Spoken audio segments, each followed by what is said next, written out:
ನಾಡಪ್ರಭು ಕೆಂಪೇಗೌಡರ 515ನೇ ಜಯಂತ್ಯೋತ್ಸವವನ್ನು ಶ್ರೀನಿವಾಸಪುರ ತಾಲೂಕಿನಲ್ಲಿ ಅದ್ಧೂರಿಯಾಗಿ ಆಚರಿಸಲಾಗುತ್ತಿದೆ.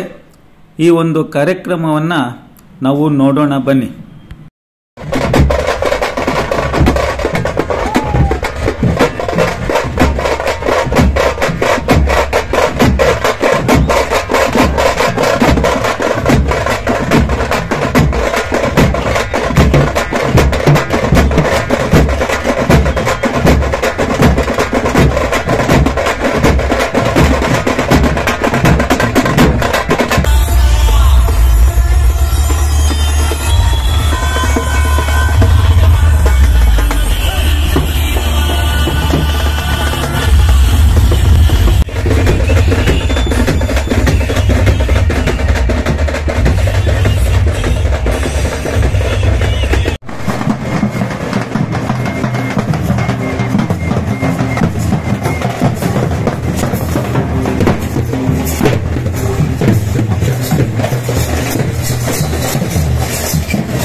ವೇದಿಕೆ ಕಾರ್ಯಕ್ರಮವನ್ನು ಶ್ರೀನಿವಾಸಪುರ ವಿಧಾನಸಭಾ ಕ್ಷೇತ್ರದ ಜನಪ್ರಿಯ ಶಾಸಕರು, ಜನಮೆಚ್ಚಿದ ಶಾಸಕರಾದಂಥ ಜಿ.ಕೆ. ವೆಂಕಟಶಿವರೆಡ್ಡಿ ಸರ್ ಅವರು ಉದ್ಘಾಟಿಸಿ ನಾಡಪ್ರಭು ಕೆಂಪೇಗೌಡರ ಸಾಧನೆಗಳನ್ನು ತಿಳಿಸುತ್ತಾ ನಾವೆಲ್ಲರೂ ಆ ಒಬ್ಬ ಮಹಾನುಭಾವರ ದಾರಿಯಲ್ಲಿ ನಡೆಯೋಣ ಎಂದು ಜನರಿಗೆ ಮೆಸೇಜನ್ನು ನೀಡಿದರು.